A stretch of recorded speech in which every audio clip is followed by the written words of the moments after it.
Okay, I'm looking at the chats now. I am going to apologize here. This is probably one of the I don't know, Pat. I don't know about putting up these chats.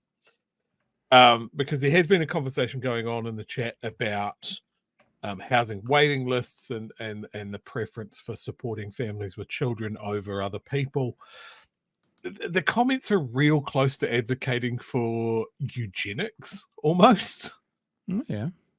And I'm not super happy with them. Do you want me to put them up anyway? Or I know what you're talking about because I saw them. Let me just see. Oh, there we go. We're back again. No, I've got audio there.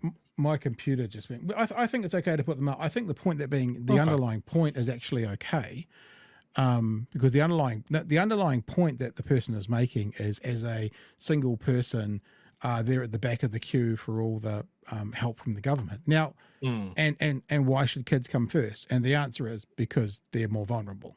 Yes, there are many vulnerable older people in the world. Yes, they are. But a newborn baby is more vulnerable than a 52-year-old who is looking also for help.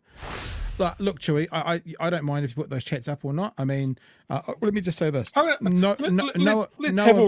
no amount of super chat guarantees it being placed on screen. We have no obligation to do that whatsoever. But the point that was being made in the chat was, I'm 52, I need help, I'm not getting it.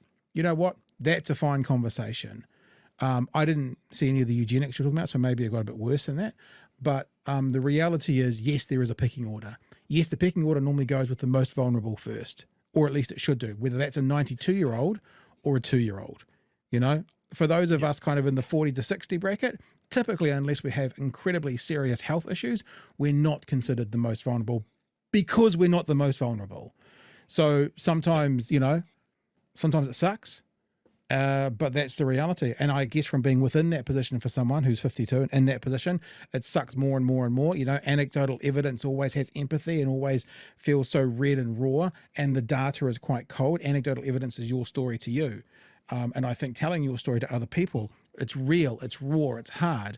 But the data overreaching it will show that the more vulnerable get help first, and that sounds cold-hearted and cold, but it's the reality of how a community works. So if you want to put something, I'm not sure. I'll leave it with you. We can just leave it there. I will put it up because I think we're having an interesting discussion about here, okay. And I think there are two aspects to this. So please stop giving us super chats because it's a fair amount of money that you've put through to get your point across. And haven't I just answered a point anyway to get it across? Yeah. So I'm going to put them all up in a chunk, and then I'm going to sort of address what I think around them. Okay. So I will give a toss about the kids. When parents stop having more and more, all my life it's been a problem. More and more kids. I'm 52, and this has been a problem all my life. Why should I care when they're the ones not caring about having more kids? Unknown statement. Yeah. I'm not left or right. Thank you very much. I stand for me and my rights. I live in a hotel right now. I'm 52, ill, and I'm sat behind people with kids. Yes, I would imagine that that's in a queue, in a wait list. Yeah, wait list for a house. It's not the kids' fault, but all of my 52 years, we have argued people on welfare having kids. So why should we keep paying if they ain't respecting? Well, there's a lot of sadly, I have to spend because you banned me. I have not banned you. You haven't been banned. Okay. And now your message is through. You can stop paying, because if you are someone who's 52 and struggling financially, you should not be giving a percent podcast lots of money. Look, the reality is, as I said, your story sounds hard, and it's anecdotal because it's your story, and I have empathy for you, and it can tug at the heartstrings. But the data about who are most in need will probably show these people ahead of you. Like, we went to the emergency room the other day, and guess what?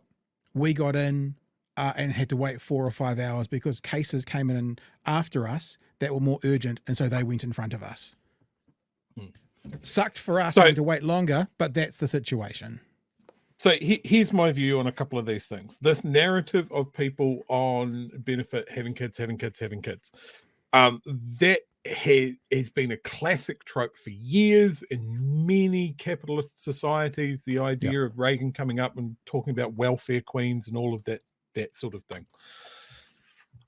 And I think that's just a way to pit the poor against the poor.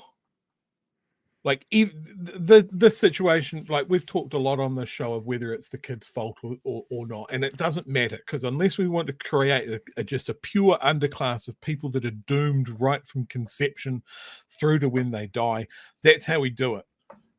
There is no war but class war, and if we are blaming other poor people for how our society is set up, rather than looking at how our society is set up and who we vote for and what our politicians do and all of this sort of stuff, it is not right that you as a 52-year-old with health issues and that sort of thing should be living out of a hotel. That's monstrous. There should be enough affordable housing for everybody.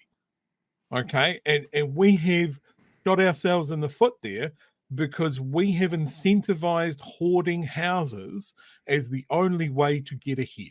So if you can't afford a stable of 5 houses, well, guess what, mate? You're staying in a hotel and you're fucked. And there's nothing you can do about that. And that's frustrating. So you look for a victim. And in this case, you're blaming other people that are in shitty situations. It's not...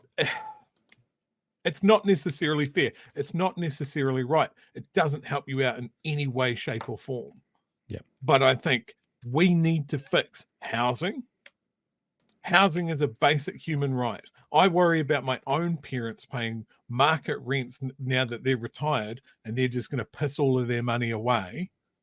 And then what do they do in their really old age?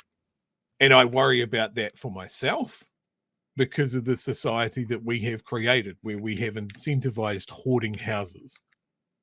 And no government has done anything about that. They all fiddle around the edges.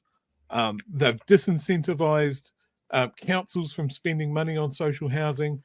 They've stopped spending money on social housing. This government has really stopped trying to improve the flow of housing for the less fortunate. And it's fucked. And it makes me angry. But I am not going to get into a trope of poor people have lots of children and that's their fault, and so they should suffer and their children should suffer. There's a reason it's women and children first.